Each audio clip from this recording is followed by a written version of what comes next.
Gold, trusted gold buyers. మీరు తాకట్టు పెట్టిన బంగారాన్ని విడిపించి ఈ రోజు ఉన్న మార్కెట్ ధరకు కొనబడను.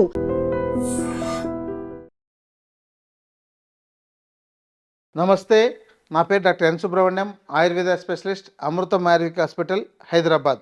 అమ్మాయిల్లో ఋతుదోషాలు, ముట్టు నొప్పి, లేదంటే పొట్టలో పీరియడ్ సమయంలో, మెన్స్ట్రువల్ సైకిల్ సమయంలో నొప్పి రావడం, ఇక ఇతర అనారోగ్య సమస్యలు అంటే వైట్ డిశ్చార్జ్ రావడం, ఇలాంటివన్నిటిని అమ్మాయిల్ని ఆరోగ్యకరంగా పెంచడానికి చాలా సమస్య అవుతుందండి. వీళ్ళకు అస్తమానం ఇలాంటివేవో వస్తుంటున్నాయి. మరి దీనికి ఏమైనా మంచి పరిష్కార మార్గాలు, ఆహార విధానం, జీవన విధానం, మందులు, ఇలాంటి వాటిని తెలియజేయండి అంటున్నారు. ఇవి ఎందుకు వస్తాయి అనే దాని గురించి కొంత పరిశీలిద్దాం. ప్రధానంగా అమ్మాయిలకు మెన్స్ట్రువల్ సైకిల్ ప్రారంభమైన తర్వాత ప్రతి 27 రోజులకు ఒకసారి, అంటే 28వ రోజున మళ్ళీ సైకిల్ ప్రారంభం అవ్వాలి. ఇది 4-5 రోజుల పాటు ఉండాలి. వాళ్ళలో ఓవర్ బ్లీడింగ్ లాంటివి ఏమీ ఉండకూడదు, వైట్ డిశ్చార్జ్ లాంటివి ఏమీ ఉండకూడదు, ఇతర కడుపులో నొప్పి ఇలాంటివి ఏమీ రాకూడదు.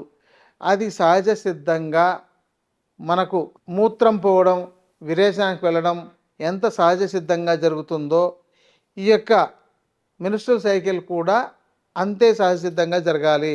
అంటే సాధారణంగా మూత్రం రోజుకు 7-8 సార్లు వెళ్ళగలుగుతాం, 10 సార్లు కూడా వెళ్ళొచ్చు.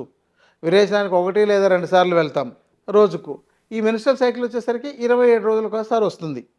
మరి ఇది స్కిప్ అయిపోతుంది, అంటే 27 రోజులకు రావట్లేదు. నెల రోజులు దాటిపోయినా, 1.5 నెలలు దాటినా కొంతమందికి రావడం లేదు. కారణం ఆహారము, జీవన విధానంలో లోపాలు. మెన్స్ట్రువల్ సైకిల్లో కడుపులో నొప్పి వస్తుంది, భరించలేకపోతున్నారు, పెయిన్ కిల్లర్స్ ఇస్తేనే తగ్గుతుంది, లేకపోతే లేదు. ఇది రాకూడదు. వస్తుందంటే ఈ యొక్క గర్భదోషాలు కొన్ని ఉన్నాయని అర్థం. దానికి ఆయుర్వేదంలో తేలికమైన చికిత్సా విధానాలు, అంటే ఔషధాలు ఉన్నాయి. కేవలం మెన్స్ట్రువల్ సైకిల్లో మాత్రమే వాడేవి. జస్ట్ ఒక 5 రోజులు, ఒక 6 నెలల పాటు వాడినట్లయితే, అంటే మెన్స్ట్రువల్ సైకిల్ వచ్చినప్పుడు ఒక 6 నెలల పాటు అది వాడినట్లయితే అసలు ఈ సమస్య శాశ్వతంగా తగ్గిపోతుంది. దీన్ని వైద్యుల పర్యవేక్షణలో తీసుకోవాలి. ఇంకా శ్వేతప్రదర, లుకోరియా అంటే తెల్లబట్ట అంటారు. ఈ సమస్య చాలామంది అమ్మాయిల్లో వేధిస్తుంటుంది. కారణాలు అనేకం.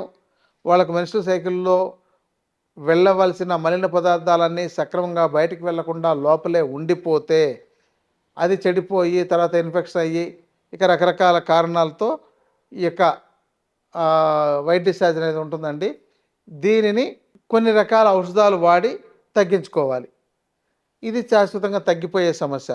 ఇంకొకటి రక్త ప్రదర, అంటే అప్పుడప్పుడు స్పాట్ బ్లీడింగ్ అవుతుండడం. దీంతో పీసీఓడి, పాలిసిస్టిక్ ఓవేరియన్ డిసీజ్ లేదా పాలిసిస్టిక్ ఓవేరియన్ సిండ్రోమ్, పీసీఓఎస్ అంటారు. ఇక ఇవి చాలా రకాలు ఉన్నాయండి. ఇవి వచ్చే అవకాశాలు ఉంటాయి. మరి ఇవి ప్రత్యేకంగా వాళ్ళ ఆహారం, జీవన విధానంలో లోపాలు. అంటే మెన్స్ట్రువల్ సైకిల్లో ఏమి తినకూడదు, ఏం తినాలి, ఏ జాగ్రత్తలు పాటించాలి అనేదాన్ని మనం నిర్లక్ష్యం చేయడం. కారణం ఏంటంటే ఒకప్పుడు ఈ యొక్క వీటికన్నిటికీ కొన్ని నియమాలు ఉండేవి. ఇప్పుడు ఆ నియమాలు లేదు, ఆ నియమాలు ఎవరు ఆచరించడం లేదు. దానివల్ల ఈ మెన్స్ట్రువల్ సైకిల్ ఉండే సమయంలో, ఋతుక్రమం జరిగే సమయంలో వాళ్ళు కొన్ని రకాల ఆహార పదార్థాలు తినకూడదు. దీంట్లో ప్రత్యేకంగా నాన్ వెజ్, స్వీట్సు, పాల పదార్థాలు ఇవి ఎవరైతే తింటుంటారో వాళ్ళకి ఈ పీసీఓడీలు, పీసీఓఎస్లు, సిస్ట్లు, ఫైబ్రాయిడ్స్ వచ్చే అవకాశాలు ఉంటాయి. ఎందుకు అని అడగవచ్చు. రీజన్ చెప్పాలంటే, ఎప్పుడైతే మీ గర్భసంచి శుద్ధి జరుగుతుందో ఆ సమయంలో వృద్ధి కలిగించేవి, అంటే స్వీట్స్ పదార్థాలు, ఈ మధుర పదార్థాలు మనకు ఓవర్ గ్రోత్ని తీసుకురాగలిగేది. అంటే బరువు తక్కువగా ఉండే వ్యక్తికి రోజు మంచి స్వీట్స్ ఇస్తూ ఉండండి, ఆటోమేటిక్గా బరువు పెరుగుతాడు. అలాగే ఇక్కడ ఆ యొక్క గర్భసంచి ఖాళీ అవుతున్నప్పుడు అక్కడ కొన్ని రకాల గడ్డలు లాంటివి డెవలప్ అయ్యే అవకాశాలు ఉంటాయి. అలాగే మాంసాహారం తిన్నా అదే లక్షణాలు ఉంటాయి, స్వీట్ పదార్థాలు తిన్నా అదే లక్షణాలు ఉంటాయి, మిల్క్ ప్రోడక్ట్స్ తిన్నా అదే లక్షణాలు ఉంటాయి. కాబట్టి వీటిని అవాయిడ్ చేయాలి. అమ్మ నేను ఉండలేను, నేను భరించలేకపోతున్నాను అంటే అది అలవాటుగా చేసుకుంటేనే ఇది మానగలుగుతారు తప్ప అది ఎప్పుడో ఒకసారి సడన్గా చేస్తే అది మానలేరు. ఇంకా మిగతా ఆహార పదార్థాలు అన్నీ తీసుకోవచ్చు, దానివల్ల వాళ్ళకి ఎలాంటి ఇబ్బంది ఉండదు. వీలైనంత వరకు కొంత రెస్ట్ తీసుకున్నట్లయితే ఈ సైకిల్ సక్రమంగా జరిగి వాళ్ళకు భవిష్యత్తులో ఎలాంటి రోగాలు రాకుండా ఉంటాయి. కానీ నేడు ఒక 100 మంది అమ్మాయిల్లో 30 నుంచి 40 మందికి ఈ సమస్య ఎదురవుతుంది. కారణం ఆహారం, జీవన విధానం. ఈ జాగ్రత్తలు లేకపోవడం వల్లే వస్తుంది కాబట్టి ఈ జాగ్రత్తలు మళ్ళీ మొదటికి వచ్చి ఆచరిస్తే తప్ప ఈ సమస్య పరిష్కారం అవ్వదు. ఎందుకంటే ఆయుర్వేద శాస్త్రం ఏంటంటే రోగ నిర్ధారణ, రోగం ఏదైనా వచ్చినట్లయితే దానికి కారణం కనుక్కొని ఆ కారణానికి చికిత్స చేయాలి. రోగానికి కాదు చేయాల్సింది, కారణానికి చికిత్స. అంటే మీకు ఏదైతే నిదానం అంటే దాన్ని ఏమంటారు, నిదానం అంటే ఇక్కడ కారణం అని అర్థం ఆయుర్వేద శాస్త్రంలో. ఆ కారణానికి చికిత్స అంటే దాంతో ఆహార విధానం కావచ్చు, జీవన విధానం కావచ్చు, మందులు కావచ్చు. ముఖ్యంగా ఆహార విధానంలో లోపాల వల్ల వస్తుంది కాబట్టి ముందు ఆహార విధానాన్ని సెట్ చేయడం, తర్వాత జీవన విధానంలో నీళ్లు రోజు ఎంత తీసుకోవాలి, విరేచనం ఎప్పుడు వెళ్ళాలి, ఏ ఆహార పదార్థం ఎప్పుడు తీసుకోవాలి, ఏ ఆహార పదార్థాలు సరిగా జీర్ణం కాలేకపోతే వాటిని ఎప్పుడు తీసుకోకూడదు, ఏ పదార్థాలతో ఏవి కలిపి తీసుకోవాలి, ఏ పదార్థాలు ఏవి కలిపి తీసుకోకూడదు, ఇలాంటి విషయాల మీద కొంత అవగాహన పెంచుకొని వాటిని ఆచరించాలి. ఈ యొక్క ఆహారం, జీవన విధానంతో ఆచరించడం ద్వారా ఇలాంటి రోగాలు, ఇలాంటి సమస్యలు రాకుండా కాపాడుకోవచ్చు. లేకపోతే నేను చాలామంది మా దగ్గరకు వచ్చే అమ్మాయిల్లో ఇంకా ఈ సమస్యలు ఉన్నాయండి, అందుకని ఇవన్నీ పరిష్కారం అయిన తర్వాత మేము పెళ్లి చేయాలనుకుంటున్నాము, ఇప్పటికే 28 వచ్చేసింది, 30 వచ్చేసింది అంటుంటారు. ఇంకోటి ఏంటంటే ఇవి ఏవైతే ఉన్నాయో వీటిలో ఏ సమస్య మీకు ఉన్నా అనవసరంగా బరువు పెరుగుతారు, లేకపోతే తగినంత బరువు పెరగరు, ఆరోగ్యకరంగా ఉండరు. ఈ రెండూ ఉంటాయి. అంటే తగిన బరువు పెరగకపోవచ్చు, లేదంటే అతిగా బరువు పెరగవచ్చు. ఇక తర్వాత ఇవన్నీ బాగు చేయాలంటే వాళ్ళ బరువు తగ్గించాలి, వాళ్ళకి సైకిల్ని కరెక్ట్ చేయాలి, ఆ లోపల ఉన్న దోషాలని తొలగించాలి, ఇన్ని ఉంటాయి. కానీ వాటి చికిత్సలన్నిటినీ చేయించుకునే ఓపిక కూడా చాలామందికి లేదు. దానివల్ల ఇప్పుడు సంతానలేమి సమస్య పురుషుల్లోనూ సమస్య ఉంటుంది, స్త్రీలలోనూ ఉంటుంది. ఈ పీసీఓడి ఉండే వాళ్ళకు కన్సీవ్ అవ్వడం చాలా వరకు తక్కువ ఉంటుంది. రెండోది ఏంటంటే మెన్స్ట్రువల్ సైకిల్ సరిగా లేకపోతే ఆ ఎగ్స్, అండాలు రిలీజ్ అయ్యే విధానం మారిపోతుంది.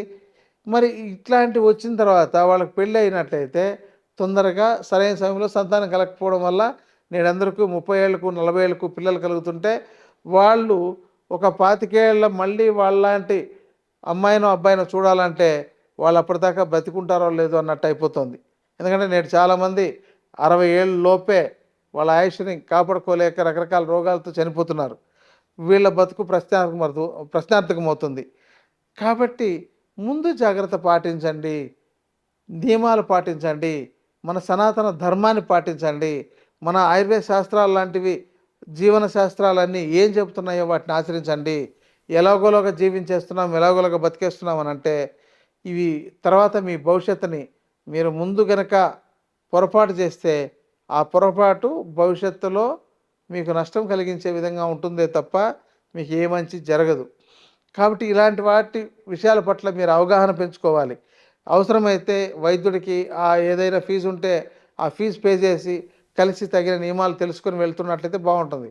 ఎంతసేపు మాకు ఉద్యోగం అండి, ఇప్పుడు సమస్య లేదనేసి చాలామంది రావాలనుకుంటూ 2 సంవత్సరాలుగా ప్రయత్నం చేస్తున్నా రాలేకపోతున్నామని చెప్పేవాళ్ళు ఉన్నారు.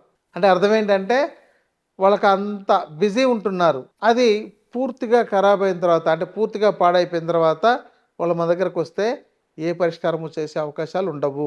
అందుకని స్త్రీలలో తెల్లబట్ట అంటే లుకోరియా ఉండడము సమస్యే, అది అధికంగా రక్తస్రావం అప్పుడప్పుడు అవుతుండడం, మళ్ళీ నెలసరి సక్రమంగా రాకపోవడం, ఇవన్నీ కూడా వాళ్ళకు రోగాలే తప్ప వాళ్ళ యొక్క భవిష్యత్తును అవి పాడు చేస్తాయి తప్ప వేరే పరిష్కారం ఉండదు. కాబట్టి ముందు జాగ్రత్త వహిస్తేనే ఇది మార్గం. ముందు జాగ్రత్త లేకపోతే మరింత రోగాలు ముదిరిపోయే అవకాశాలు ఉంటాయి. కాబట్టి మీరు తప్పనిసరిగా వైద్యుల పర్యవేక్షణలో ముందుగా చికిత్స తీసుకోండి. లేని పక్షంలో ఆయుర్వేద శాస్త్రాన్ని మీరు బాగా చదవడం కానీ, బాగా వినడం కానీ, ఆచరించడం కానీ చేసినట్టయితే కొంత పరిష్కారం అవుతుంది.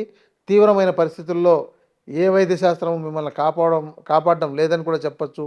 అన్ని చోట్ల తిరిగామండి, మాకేం పరిష్కారం దొరకలేదు, చివరికి ఇలా అయిపోయింది మా జీవితం అన్న వాళ్ళని చాలామందిని చూసాం. కాబట్టి మీరే ముందు జాగ్రత్త వహించి ఆరోగ్యకరంగా కాపాడుకోండి. నమస్కారం. And for more videos, Please subscribe to iDream. Please subscribe to iDream. Please subscribe iDream. And please subscribe to iDream. For more videos, subscribe to iDream. Please like, share, and subscribe to the channel. Congratulations, iDream. Subscribe to iDream. Subscribe to iDream. So subscribe to iDream Media. iDream की iDream team अंदर की huge congratulations. Please subscribe iDream Media. Please subscribe to iDream. Subscribe iDream. Please subscribe to iDream. iDream అంటే నా కళల channel subscribe చేసుకున్న నోరు తిరుగుతలేదు మీరైతే గంట గుర్తు కొట్టండి. For more such videos, please subscribe to iDream.